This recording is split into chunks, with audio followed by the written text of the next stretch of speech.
Hey guys, welcome back to my channel. So today I'm going to show you a few of the works in progress that I have been working on over the last week or so, and I'm really excited to show you these projects. I am really invested in all of them. One of them is a pattern that I have been wanting to try out for quite a while now, and then another one is a gift that I'm making for a friend's baby shower, and then I'm also making a summer cardigan. I've recently become obsessed with making wearables and making particularly cardigans, and I just wanted something a little more lightweight that I could bring with me, you know, if I go to a restaurant or the movies, or something that's lightweight, you know, that I can wear and put on in the summertime. So I'm going to start with the project that I have been wanting to try for quite a while. So I'm sure that most of you guys have seen these little leggy frogs, and this is a pattern that I purchased from Etsy, and the name of the designer is Not Jaded Co, I think. It will be linked in the description, but I have just heard so much good things about this pattern. It is a no-sew pattern, which of course I'm all about. I still do not like sewing amigurumi at all.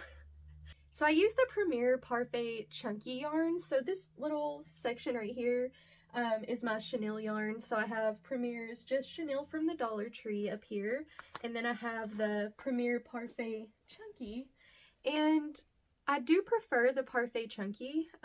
Unfortunately though, I can only get it online. I don't know if you can find it in stores anywhere else outside of the US, but I think here the only place you can get this is online, unfortunately. And then of course this is at Dollar Tree and is only $1.25, so it is a great alternative if you want to try out chenille yarn, because it is perfect for amigurumi. I mean, it's so soft and just so nice to work with. Also, while I am on the subject of this, I wanted to show you guys that I found a couple new colors at my store the other day. This is the color Mint, and yeah, I was really excited to find these. Anytime I go, I'll just check and see if they have any new colors. So recently I found this light blue one. I think I showed you guys these, the gray one too. So that's fun. So the pattern would work great with that as well, with the Just Chenille. But I really love the Parfait Chunky, and I've started a little bit of a collection. I have like 5 or 6 skeins back there. But this is a simple pattern. There was a couple parts in it that, I'm not gonna lie, I was a tiny bit confused on, like the little hands and feet. But once I got it, I realized, you know, it was easy. It was just my understanding of it that was, you know, it wasn't really that the pattern was confusing. But yeah, it's very simple and super cute. You can make these in so many different colors, and I just think it's super cute. You could do so many different faces as well, like a little smile or whatever you wanted to do. So yeah, this was a lot of fun to make, and I can see why a lot of people make these for markets, because I think they're, you know, they don't take very long. It's no-sew, so you don't have to charge a ton of money for these. And I feel like so many people love frogs, and this is just a super cute one. So I would definitely recommend trying out this pattern.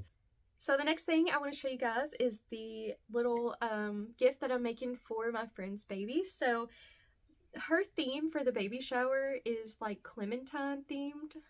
It's like little oranges, and it's so cute. And so I found a pattern on Etsy. I was gonna originally do a orange crocheted like little cow pattern, but I couldn't find a pattern for that specifically.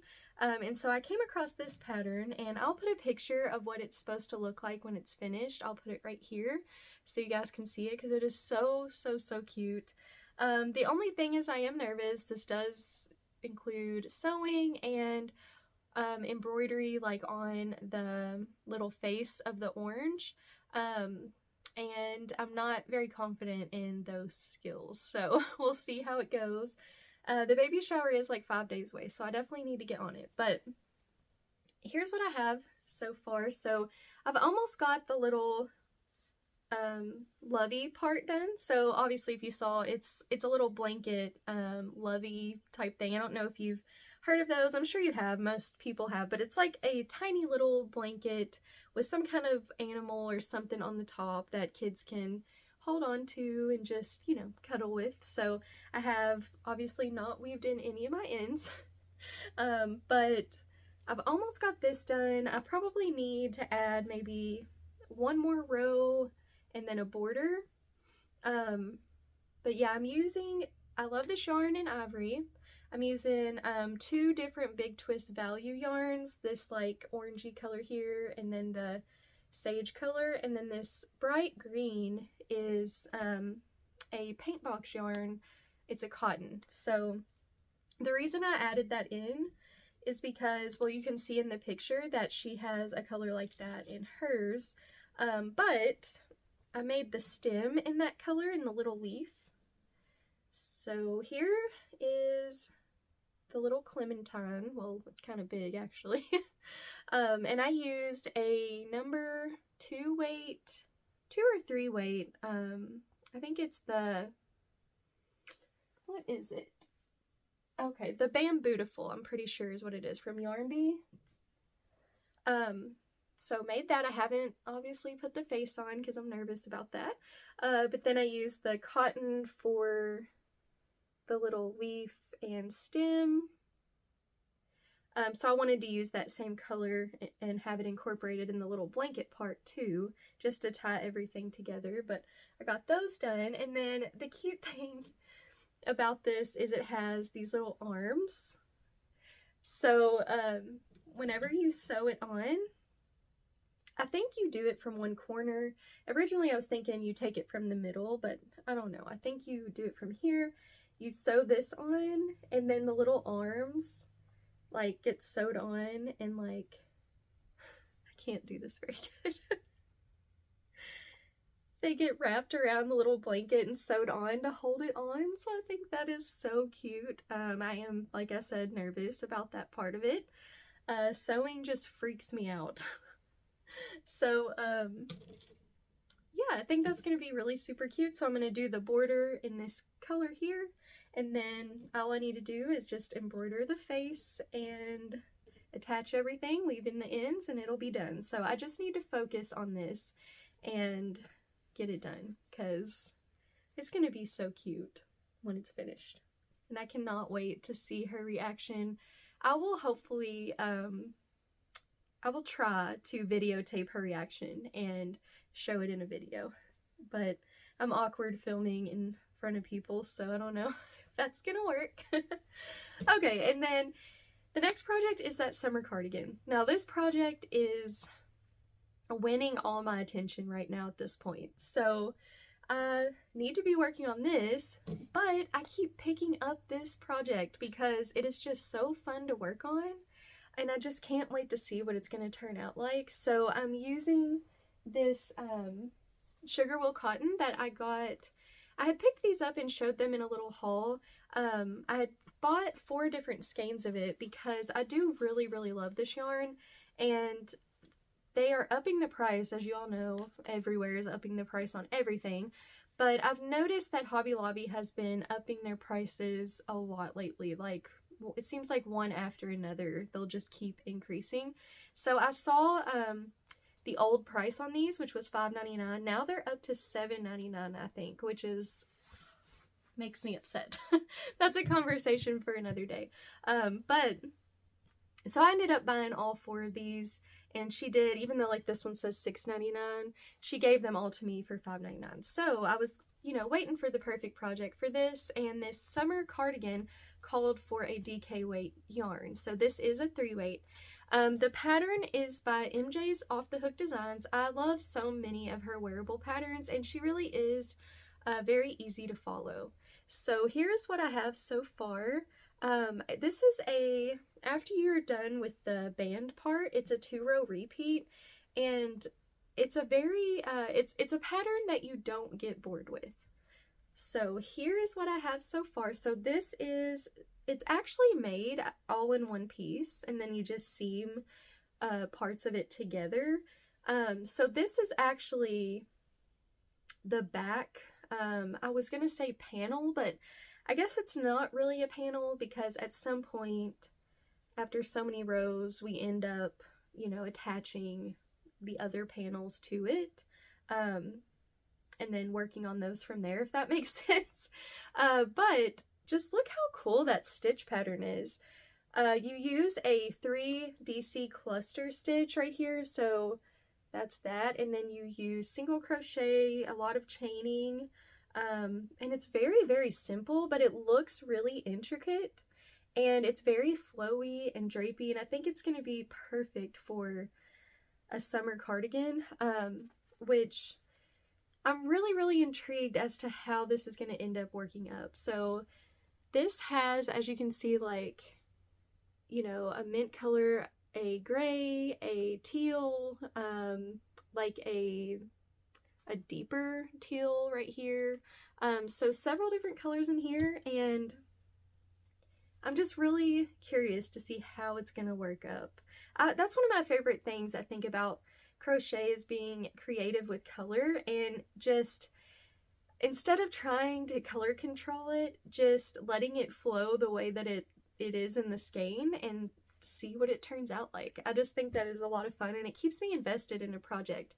But the only thing I don't like about this is this little part right here. So I pulled from the center of the skein on this, or the cake, and I didn't realize there was only this tiny little bit of this dark teal color, and whenever I realized that it went straight into that gray, and then I, you know, thought about undoing it and cutting off this little section, but then I was like, no, I'm just gonna roll with it and see what it looks like. And it definitely sticks out, so now I'm kind of wishing that I did. But as I continue to work this up, and as this color is incorporated more into the cardigan, because there are big blocks of that color in the skein, in the cakes, so this color definitely will show back up again. I just think it looks odd that it's like right there on just 2 little rows on the ribbing, but yeah, I'm really hoping it works out once it's completely done, and it doesn't stand out too much. So I'm really, really loving this though. It's just one of those patterns that is super easy to remember once you get the hang of it, and being a 2-row repeat, you don't get bored with doing the same stitch over and over and over and over, because that is one of my problems, is I get burned out on projects that I'm doing the same exact thing over and over and over again. So something like this that has alternates, you know, the 2 rows, it keeps me engaged, and the 2 rows are very, very different, and so I don't know, it just keeps me invested and keeps me entertained, and then of course watching how the colors are going to play out is just so much fun. And I do like that these are bigger blocks of color. I think that all of the rows should be about even, which I think that'll look good as well. So yeah, I'll keep you guys updated on all of these. So I cannot wait to show you this when it's completely done. I definitely will film a little video, or at least a clip of it, before I give it to her this weekend. And then you guys will definitely see progress on this as I continue to work on it. I've just got to force myself to put this down for a bit so I can finish this up. So that is it for today. I really hope that you enjoyed seeing what I've been working on. I definitely want to start doing these whip videos again, the Everything I Crocheted This Week videos. I really, really love those. And if you are new to this channel, this is the first video that you've seen of mine, I really hope that you will consider subscribing. I post all different kinds of yarn and crochet content, hauls, and a lot of what I've been working on videos, and I do a wide variety of projects. I get bored easily doing the same thing, as I mentioned, so I really have a wide variety of different types of projects that I like to make. So if you would want to stick around and join our little community here, I would love it if you would subscribe, and please like this video if you liked this video. And I hope you did, and I would love to know what you're working on. Definitely leave me a comment, and I can't wait to chat with you guys. So the verse I want to read to you today is Proverbs 15:1, and this is a verse that I think about a lot because I have to tell it to my kids, and it is, "A gentle answer turns away wrath, but a harsh word stirs up wrath." And I use this with my older son a lot because his little brother can be very annoying to him. And so when he wants to lash out and just be like, stop or whatever, you know, scream at him, I try to remind him that the Bible talks about how if we just are calm and answer people in a calm way, it's really going to help to keep the situation under control. Where if I always tell him, you know, if you get loud and get angry with him, then it's just going to go back and forth and get worse. And so I just think this verse is just such a practical verse throughout all generations. It's a timeless verse. I mean, we all need to learn this. And as hard as it is to keep control of our tongue in situations where we want to just lash out, that never helps the situation. And most of the time, we always regret the things we say when we speak out of our emotions in that way. So I hope that this is a reminder to you today. I know it is for me. Whatever situation we face where we want to lash out, I pray that God helps us to remember this verse and to remember that a gentle answer turns away wrath. So that is it for today, guys. I really hope that you enjoyed this video, and may God bless you. I'll see you super soon in the next one. Bye!